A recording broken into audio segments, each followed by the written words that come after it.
বন্ধু, তোমরা শুনছো টাইম টেলার্স। বাংলা সাহিত্যের বিভিন্ন স্বাদের গল্প নিয়ে হাজির টাইম টেলার্স। টাইম টেলার্সের আজকের নিবেদন হেমন্ত কুমার রায়ের লেখা গল্প রুদ্রনারায়ণের বাগান বাড়ি। হেমন্ত কুমার রায়, জন্ম 1888 খ্রিস্টাব্দে। কিশোরদের জন্য লিখেছেন অনেক রহস্য, অ্যাডভেঞ্চার, অলৌকিক এবং ভৌতিক গল্পের ঝুড়ি মেলা ভার। তার সৃষ্টির মধ্যে উল্লেখযোগ্য জয়ন্ত মানিক এবং ইন্সপেক্টর সুন্দরবাবু। তার লেখা বিখ্যাত বই বলতে যকের ধন, জয়ন্ত কীর্তি, আবার যকের ধন ইত্যাদি। আজ আমরা তার লেখা রুদ্রনারায়ণের বাগানবাড়ি গল্পটি নিয়েছি কিশোর ভৌতিক সমগ্র নামক এই বইটি থেকে। শুরু হচ্ছে হেমন্ত কুমার রায়ের লেখা রুদ্রনারায়ণের বাগান বাড়ি।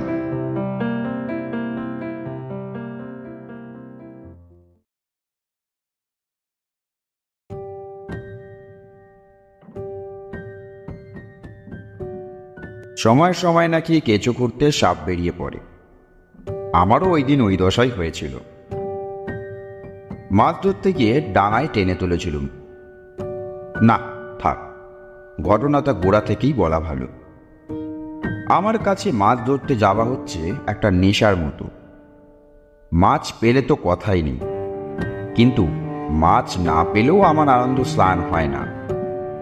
সারা বেলা মেঘমধুর আকাশের তলায়, নীল সরোবরের পাশে, গাছের সবুজে সবুজে আলোর ছায়ায় ঝিলমিল দেখতে দেখতে বাতাসের গান শুনতে আমার বড় মিষ্টি লাগে।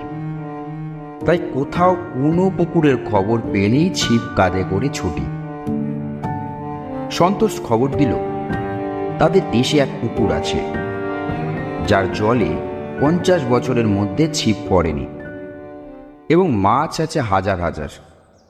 আমি বললুম, এমন আশ্চর্য পুকুরের কথা তো কখনো শুনিনি। পুকুরে অধিকারী গোড়া বৈষ্ণব বুঝি? সন্তোষ বলল, ঠিক উল্টো, তার গোড়া শাক্ত। তবে ছিপের এমন অপমান কেন? মুর্শিদাবাদের সাগরদিঘির নাম শুনেছে তো? রাজা মহিপালের সাগর দেখি? হ্যাঁ, 1 মাইল ব্যাপী বিরাট সেই দিঘি। তার বয়স শত শত বৎসর। তাতে মাছ আছে হয়তো লক্ষ লক্ষ, কিন্তু স্থানীয় লোকের ভয়ে সেখানে মাছ ধরে না, এমনকি তার জল পর্যন্ত ব্যবহার করতে চায় না। অথচ কিনি যে সেই ভয়, কেউ তা জানে না। বিভীষিকা যেখানে অজ্ঞাত, মানুষের আতঙ্ক সেইখানেই হয় বেশি। তোমাদের দেশের পুকুরটা ওই জাতির নাকি? সন্তোষ সোজাসুজি জবাব না দিয়ে বলল, আমাদের গ্রামের বর্তমান জমিদারের পিতামহের নাম ছিল রাজা রুদ্রনারায়ণ। লোকের বস্তি থেকে অনেক দূরে তার একখানি বাগান বাড়ি ছিল। তিনি প্রায় সেখানে বাস করতেন। 50 বছর আগে সেই বাগান বাড়ির একটি ঘরে হঠাৎ একদিন তার মুন্ডহীন মৃতদেহ পাওয়া যায়। আসল ব্যাপারটা প্রকাশ পায়নি, তবে কেউ যে তাকে খুন করে মুন্ডু কেটে নিয়ে পালিয়েছিল, এতদিন পরেও এইটুকু আমরা অনুমান করতে পারি। সন্তোষ এই পর্যন্ত বলে থামল।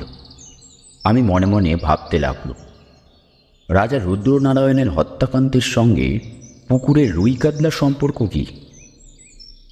সন্তোষ আবার মুখ খুলল, বলল, সেই সময় থেকে ওই বাগানে কেউ বাস করে না, তার পুকুরে কেউ মাছ ধরে না। তবে বাগান সংলগ্ন 2 মন্দিরে জমিদারের ঠাকুর আছেন, আজও তাদের পুজো হয়।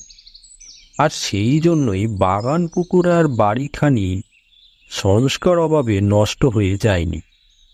কিন্তু মন্দিরের পূজারীও সন্ধ্যা পুজোর পর সেখানে আর থাকে না, তাড়াতাড়ি গ্রামে ফিরে, অর্থাৎ পালিয়ে আসেন। আমি জিজ্ঞাসা করলুম, ওখানে অপদেবতার ভয়টাই আছে নাকি? তা ঠিক জানি না। এই বিষয় নিয়ে আলোচনা করতে জমিদারের নিষেধ আছে। গ্রামের লোক নানা রকম কানাঘুষো করে বটে, আমি সেসবে কানও পাতি না, বিশ্বাসও করি না। তবে শুনেছি সেখানে এমন কোনো মূর্তিমান আতঙ্ক আছে যার নাম মুখেও উচ্চারণ করা উচিত নয়। যত সব বাজে কথা, আর এই সব কথা নিয়েই পল্লীগ্রামের আড্ডাগুলি ভর সন্ধ্যাবেলায় রীতিমতো জমে ওঠে। ভূত, পেতনি, দৈত্য, দানব, রূপকথার নায়ক নায়িকা। ভূত পেতনি বেঁচেছিল মানদাতার যুগে। এখানে মানুষ মরবার পর আর বাঁচবার সুযোগ পায় না। আমারও ওই মত। মরবার পর যে দেহ লুপ্ত হয়ে যায়, আত্মা যদি আবার সেই দেহ ধারণ করতে পারত, তাহলে এই প্রাচীন পৃথিবীতে ভূত পেতনির দল এত ভারী হয়ে উঠত যে মানুষদের আর মাটিতে পা ফেলবার ঠাঁই থাকত না। আমি জিজ্ঞাসা করলুম, রুদ্রনারায়ণের বাগান বাড়িতে মাছ ধরাও নিষেধ নাকি? না, এখন যিনি জমিদার তিনি আমার বন্ধু, তার কাছ থেকে অনায়াসেই অনুমতি আনতে পারি। ইচ্ছা থাকলে গ্রামের আরও অনেকেই মাছ ধরার অনুমতি পেতে পারত, কিন্তু কারোর সে ইচ্ছা নেই। সকলেরই বিশ্বাস ও বাগানে পুকুর মাছ ধরতে যাওয়াই নিরাপদ নয়। আমি উৎসাহিত হয়ে বললুম, সন্তোষ, তুমি তোমার জমিদার বন্ধুর কাছ থেকে ছাড়পত্র জোগাড় করো। আমি খালি ওখানে মাছ ধরবো না, দিন তিনেক ওই বাগান বাড়িতে নির্জন বাসও করে আসবো। নির্জন বাস কেন? প্রথমত, আমি তোমাদের গ্রামের কুসংস্কার ভেঙে দিতে চাই। দ্বিতীয়ত, রহস্যময় বাড়ি, ভৌতিক আবহ এসব আমি ভালোবাসি। তৃতীয়ত, শহরের জনতার তর্জন গর্জন ভারী একঘেয়ে হয়ে উঠেছে। বিজন স্তব্ধতায় ভিতরে মনকে খানিকটা ছুটি দেবার স্বাদ হচ্ছে। সন্তোষ বলল, বহুত আচ্ছা, তাহলে আমিও তোমার সঙ্গী হতে চাই। রাজা রুদ্রনারায়ণ নিশ্চয়ই কবিদের মতো নির্জনতা পেয়েও ছিলেন। সাধারণ ধনীরা এমন জায়গায় বাগান বাড়ি তৈরি করেন না। বাগানের কোনো দিকে 5 মাইলের মধ্যে লোকালয় নেই। চারিধারে ধুধু করছে মাঠ আর মাঠ আর জলাভূমি। কিন্তু বাগানখানি যে চমৎকার ছিল, বহুকাল পরে আজও তা বোঝা যায়। পুকুরের জলও এখনো পরিষ্কার আছে। তার কারণ শুনলুম, মন্দিরবাসী 2 পাষাণ দেবতার দয়া। পুকুরের জল তাদের নিত্য পুজোর কাজে লাগে, তাই নিয়মিতভাবে তার পঙ্গোদ্ধার হয়। বাড়িখানিও শুনলুম রুদ্রনারায়ণের যুগে যেমন ছিল প্রায় সেইভাবেই আছে। বর্তমান জমিদার তার পিতামহের প্রিয় আমোদ ভবনটিকে একেবারে হতশ্রী হতে দেননি। মাঝে মাঝে তার ভিতরে বাইরে যে মার্জনা কার্য হয়েছে এটাও আন্দাজ করতে পারল। মানুষ হচ্ছে গিয়ের আত্মা। পরিত্যক্ত বাড়ি দেখলেই আমার মনে হয় আত্মাহীন। এ বাড়িখানি তেমন বোধ হলো না। মনে হলো এখনো তার প্রত্যেকটি ইট প্রাণের হিল্লোড়ে জীবন্ত, যেন এখনো তার ঘরে ঘরে বাসছে নীরব চারক ধ্বনি। বললুম, সন্তোষ, এ বাড়িতে ভুতুরের কোনো লক্ষণই নেই। দোতলার ওই কোণের ঘরটি দক্ষিণের খোলা, ওই ঘরেই আমরা আশ্রয় নেব। সন্তোষ মাথা নেড়ে বলল, অসম্ভব। ওই ঘরেই রাজা রুদ্রনারায়ণের মুন্ডহীন দেহ পাওয়া গিয়েছিল। ও ঘর তালা বন্ধ, কারো প্রবেশ অধিকার নেই। বেশ, তাহলে ওর পাশের ঘর, ওখানে পেলেও দুঃখিত হব না। বাগানের পাশের মন্দিরে উঠেছে সন্ধ্যা আরতির শঙ্খধ্বনি। তারপরে এক মুহূর্তের ভিতরে যেন ঘুমিয়ে পড়ল চতুর্দিক। দূরের মাঠ থেকে কোনো গৃহস্বামীর গাম্ভীর হাম্বাধ্বনি বা কৃষক কি রাকালের একটা কণ্ঠস্বর পর্যন্ত শোনা গেল না। এ জায়গাটা যেন মানুষের পৃথিবীর বাইরে। নির্জনতাকে কোনোদিন এমন স্পষ্টভাবে অনুভব করবার সুযোগ পায়নি। স্তব্ধতাকেও মানুষ চক্ষে দেখলুম ফিল্মের কাটার ছবির মতো। মাঝখানে রয়েছে যেন মৌনতার রেখা লেখা, আর তারই চারিদিক ঘিরে শব্দময় অদৃশ্য ফ্রেমের মতো পাখিদের সন্ধ্যা কাকলি, তরুকুঞ্জের পত্র মমর, বাতাসের দীর্ঘশ্বাস, ঝিল্লিদের ঐক্যতান। গাড়ি বারান্দার উপরে একলা দাঁড়িয়ে আছি। সন্তোষ গিয়েছে রাত্রের নিদ্রার বন্দোবস্ত করতে। মন্দিরের ভিতর থেকে 3 জন লোক বেরিয়ে এলো। একজনকে দেখেই বুঝলাম পূজারী। তারা হনন করে চলেই যাচ্ছিল। হঠাৎ আমাকে দেখেই গাড়ি বারান্দার সামনে থমকে দাঁড়িয়ে পড়ল। তাদের চোখ মুখ বিস্ময় চকিত। তাদের মনের ভাব বুঝে মৃদু এসে বললুম, মশাইরা অবাক হয়ে কি দেখছেন? পূজারী বলল, আপনি কে? জমিদারবাবু অতিথি। পূজারী 2 চক্ষু বিস্ফারিত করে ভয়েস স্তরে বলল, অতিথি এই বাড়িতে? সেই রকমই তো মনে হচ্ছে। পূজারী আর কিছু বলল না। তারা 3 জনেই একবার পরস্পরের সঙ্গে অর্থপূর্ণ দৃষ্টি বিনিময় করে দ্রুত পথে বাগানের সীমানা পেরিয়ে অদৃশ্য হয়ে গেল। লোকগুলোর সন্দেহজনক কথা বা ভাবভঙ্গি নিয়ে হয়তো মনে মনে খানিকক্ষণ নাড়াচড়া করতুম, কিন্তু সে সময় আর পেলুম না। কারণ সুদরের একটা তালাবনের মাথার উপরে আকাশ তখন পরিয়ে দিচ্ছিল চাঁদের মণিমুকুট। সেই গৌরবময় দৃশ্য আমাকে একেবারে অভিভূত করে দিল। গ্রামের কোনো চাকর বা পাচক আমাদের সঙ্গে এখানে রাত্রিবাস করতে রাজি হয়নি। কাজেই সন্তোষী করল নিজের হাতে রান্নার আয়োজন। এদিকে আমার বিদ্যা প্রথম ভাগ পর্যন্ত পৌঁছায় না। আমি চেষ্টা করলে কেবল একটি জিনিসই ভালো রাখতে পারি, ভাত। তবে হাড়ি নামিয়ে ফ্যান গালতে পারি না। আমরা যে ঘরে আশ্রয় নিয়েছিলাম সেখানে ছিল একখানা শেকারের পালং, 2খানা কাঠের কেদারা, 2খানা টুল, দেওয়ালে টাঙানো 2খানা মস্ত মস্ত আরশি, একটা দেরাজওয়ালা আলনা ও কারুকার্য করা প্রকাণ্ড আলমারি। প্রত্যেক আসবাবপত্রই ময়লা ও জীর্ণ। দেওয়ালে খানখানে পৌরাণিক ছবি ঝোলানো রয়েছে। সবগুলি শেকারের বিখ্যাত চোরাবাগান আর্ট স্টুডিওর লিথোগ্রাফ। চেয়ারের ওপর বসে বসে সন্তোষের সঙ্গে আগামী কল্লকার মৎস্য শিকার নিয়ে কথাবার্তা হচ্ছে। জলে মাছেদের অবিরাম লাফালাফি দেখেই বুঝেছি এ পুকুর হচ্ছে ছিপদারিদের স্বপ্ন স্বর্গ। বড়শির সঙ্গে সাংঘাতিক পরিচয় হয়েছে।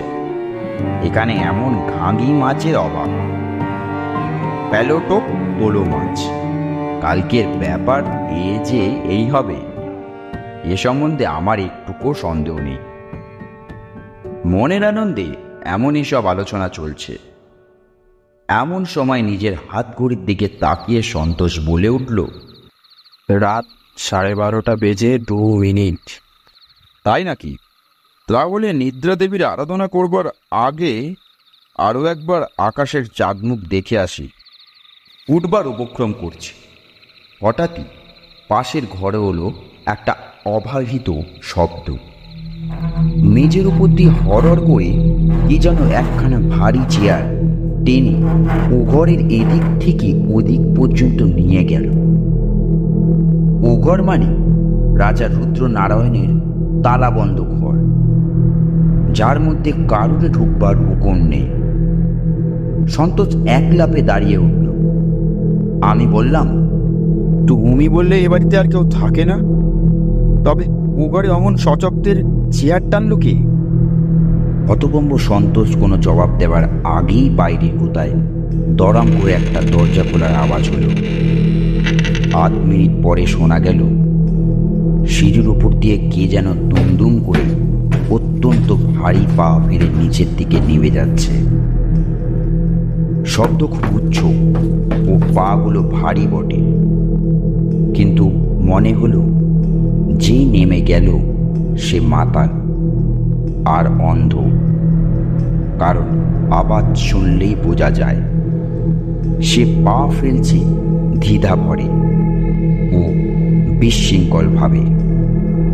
সন্তোষ বলল, খালি বাড়ি পেয়ে নিশ্চয়ই এখানে কোনো বদমাইশ এসে বাসা বেঁধেছে। চল দেখে আসি। এর পরের সমস্ত ঘটনা ঘটল ঠিক বায়োস্কোপের ছবির মতো দ্রুত। ঘরের কোণ থেকে আমার মোটা লাঠিটা তুলে নিয়ে সন্তোষের সঙ্গে আমি তাড়াতাড়ি বেরিয়ে পড়লাম। নিচে নেমে গিয়ে দেখি বাড়ির সদর দরজা খোলা, অথচ এই দরজা আমি নিজেই হাতে বন্ধ করে তবেই ওপরে গিয়েছি। কিন্তু বাগানে বেরিয়ে দেখি কেউ কোথাও নেই। কাছাকাছি এমন কোনো ঝোপঝাপও দেখলাম না যা ভিতরের বা আড়ালে কেউ লুকিয়ে থাকতে পারে। পূর্ণিমার চাঁদের আলোয় চারিদিক ধপধপ করছে। ঘাস বিছানার একটা পাখি বা বিড়াল পর্যন্ত থাকলেও নজর এড়াতে পারবে না। তবে বাড়ির ওপর থেকে এইমাত্র যে সশব্দে নেমে এসেছে, এর মধ্যে কোথায় গিয়ে গা ঢাকা দিল। সবিস্ময় এদিক ওদিক চাইতে চাইতে নজর পড়ল পুকুরের দিকে। জীর্ণ ঘাট থেকে হাত কয়েক তফাতে জলের উপরে দেখলুম একটা অস্বাভাবিক চাঞ্চল্য। জল যেন ছটপট করে চারিধারে ছুঁড়ে ফেলছে ছিন্ন ভিন্ন চাঁদের কিরণ। কোনো মস্ত মাছও ঘাই মেরে জলে অমন তোলপাড় করে তুলতে পারে না। পুকুরের বুকে ক্রমে বৃহত্তর হয়ে চারিদিকে ছড়িয়ে পড়ছে জ্যোৎস্নামাকার জলচক্রের পর জলচক্র। সন্তোষ দেখতে পেল, দুজনেই ছুটে ভাঙা ঘাটের উপরে গিয়ে দাঁড়ল। প্রথমটা আর কিছুই দেখতে পেলুম না। তারপর আজ ভিম্বে ভেসে উঠল মানুষের দোকানা হাত, যেন কোনো জলমগ্ন লোক তলিয়ে যাবার আগে অসহায়ভাবে দু হাত উপরে তুলে প্রাণ বাঁচাবার ব্যর্থ চেষ্টা করছে। দ্রুতপটে ঘাট দিয়ে নেমে গেলুম জলের ভিতরে। ক্রমেই আমার বুকের ওপরে জল উঠল। আমি সাঁতার জানি না, আমার পক্ষে এর বেশি এগিয়ে যাওয়া অসম্ভব। ব্যাকুল হাত দুখানা জেগে আছে তখনও জলের ওপরে, যেন তারা কোনো অবলম্বন খুঁজছে। হাত দুখানা হঠাৎ অদৃশ্য হলো। ভাবলুম লোকটা বোধহয় একেবারে তলিয়ে গেল। কিং কর্তব্য বিমূঢ়ের মতো দাঁড়িয়ে আছে। হঠাৎই দেখি হাত দুখানা একেবারে আমার কাছে এসে ভেসে উঠেছে। দু হাতের দুই মুঠো একবার খুলছে একবার বন্ধ হচ্ছে, যেন তারা আর কিছু না পেয়ে শূন্যতাকে ধরবার চেষ্টা করছে। আমার হাতে ছিল লাঠি। তাড়াতাড়ি লাঠিখানা একবারে এগিয়ে দিলুম এবং সঙ্গে সঙ্গে অনুভব করলুম আমার লাঠি ধরে জলের ভিতরের থেকে কে যেন সজোরে টান মারছে, প্রচণ্ড টান। সে বিষম টান আমি সামলাতে পারলুম না। আরও খানিকটা এগিয়ে গেলুম এবং জল উঠল প্রায় আমার গলার ওপরে। নিজের প্রাণ বাঁচাবার জন্য হাতের লাঠি ত্যাগ করবার উপক্রম করছি, এমন সময় পিছন থেকে সন্তোষ এসে আমাকে হাত ধোয়াতে প্রাণপণে জড়িয়ে ধরল। তারপরে আমাকে যত জোরে পারে টানতে টানতে সিঁড়ির ওপর দিকে নিয়ে চলল এবং সঙ্গে সঙ্গে আমার লাঠির অন্য প্রান্ত ধরে জল থেকে খাটের উপরে টলতে টলতে এসে উঠল আরও এক মনুষ্য মূর্তি। নিরাপদ স্থানে উঠি হাঁপাতে হাঁপাতে বললুম, সন্তোষ, ভয় নেই, আমার কিছু হয়নি, কিন্তু ওই লোকটাকে দেখো, ওর অবস্থা বোধহয় শোচনীয়। মূর্তিটা তখন ঘাটের ওপরে ধাপে এসে লম্বা হয়ে শুয়েছিল। সন্তোষ এগিয়ে এসে তার উপরে হুমড়ি খেয়ে পড়ল এবং পর মুহূর্তে বিকট এক চিৎকার করে সেখান থেকে এক ছুটে পালিয়ে গেল। সেরকম প্রচণ্ড চিৎকার জীবনে আমি কখনো শুনিনি। আমার সর্বাঙ্গ হয়ে উঠল রোমাঞ্চিত। বিদ্যুৎ আহতের মতন আমি উঠে বসলুম এবং তারপরেই স্তম্ভিত নেত্রে দেখলুম ঘাটের উপরে শায়িত এক আড়ষ্ট নিশ্চেষ্ট দেহ। তার হাত আছে, পা আছে এবং অন্যান্য অঙ্গ প্রত্যঙ্গ সব আছে, কিন্তু কাঁধের ওপরে নেই কেবল তার মুন্ড। সে হচ্ছে কবন্ধ।